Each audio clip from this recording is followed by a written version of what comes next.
കാലാവസ്ഥാ വ്യതിയാനവും രോഗബാധയും തെങ്ങ് കർഷകർക്ക് വിനയാകുന്നു. നാളികേര വില സർവകാല റെക്കോർഡ് ഭേദിച്ചുയരുമ്പോൾ ഉൽപാദനവും സർവകാല റെക്കോർഡിൽ തന്നെ കുറഞ്ഞു. കഴിഞ്ഞ വർഷത്തെ ഉൽപാദനത്തിന്റെ 4 ഉൽപാദനം പോലുമില്ല. രോഗബാധയ്ക്ക് പിന്നാലെയുണ്ടായ കാലാവസ്ഥാ വ്യതിയാനമാണ് കർഷകർക്ക് തിരിച്ചടിയാവുന്നത്.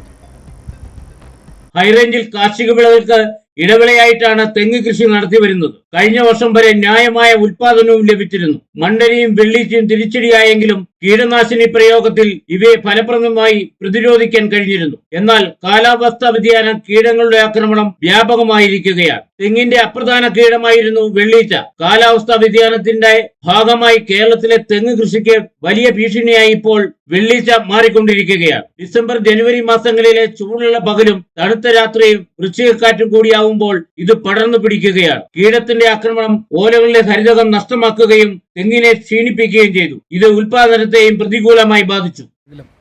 അടുത്ത കാലത്തായി നാളികേരത്തിന്റെ വില അതിശക്തമായി കൂടിക്കൊണ്ടിരിക്കുക. ഓരോ ദിവസവും നാളികേരത്തിന്റെ വില വർദ്ധിക്കുന്നതനുസരിച്ച് ഉൽപാദനം ഒട്ടും തന്നെ ഇല്ലാത്ത സ്ഥിതിയിലേക്ക് മാറുക.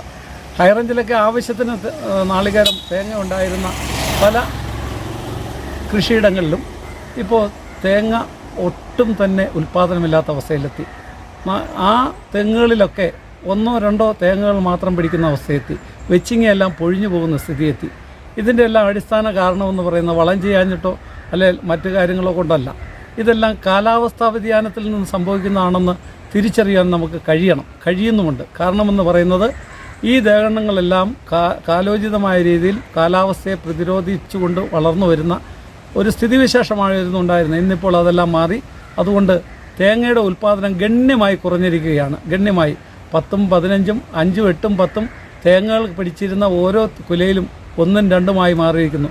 മണ്ടരി, വെള്ളീച്ച തുടങ്ങിയ ക്ഷുദ്ര ജീവികളുടെ ഉപദ്രവം വളരെ ശക്തമായി വന്നിരിക്കുന്നു. കാലാവസ്ഥ വ്യതിയാനമാണ് ഇതിന്റെ എല്ലാം കാരണം. ഒരു കുലയിൽ 10 മുതൽ 20 വരെ തേങ്ങയാണ് കർഷകർക്ക് ലഭിച്ചിരുന്നത്. എന്നാൽ ഇപ്പോൾ കുലയെന്ന് പറയാൻ കഴിയില്ല. ഉണ്ടാകുന്നത് 1-2 മാത്രം. ചില തെങ്ങുകളിൽ പേരിന് പോലും ഇല്ലാത്ത അവസ്ഥയിലാണ്. നാളികേരത്തിന്റെയും വെളിച്ചെണ്ണയുടെയും വില റെക്കോർഡ് ഉപയോഗിച്ച് കുതിക്കുമ്പോൾ ഉൽപാദനമില്ലാത്തതിനാൽ കർഷകർക്ക് ഇതിന്റെ പ്രയോജനം ലഭിക്കാത്ത അവസ്ഥയുണ്ടായിരിക്കുകയാണ്. തെങ്ങുകളിൽ കായ്ഫലം ഇല്ലാതായതോടെ നാളികേരത്തിന്റെ വിലയും പിടിച്ചു നിർത്താൻ കഴിയാത്ത അവസ്ഥയുണ്ട്. വളവും പരിചരണമെല്ലാം നൽകിയിട്ടും തെങ്ങ് കൃഷിയെ കർഷകർക്ക് രക്ഷിക്കാൻ കഴിയുന്നില്ല. ഈ നില തുടർന്നാൽ ഹൈറേഞ്ചിൽ നിന്നല്ല കേരളം തെങ്ങും കേരള നാട്ടിൽ നിന്ന് തന്നെ തെങ്ങ് പടിയിറങ്ങും. KK Jayakumar, Idukki vision news, Upputhara.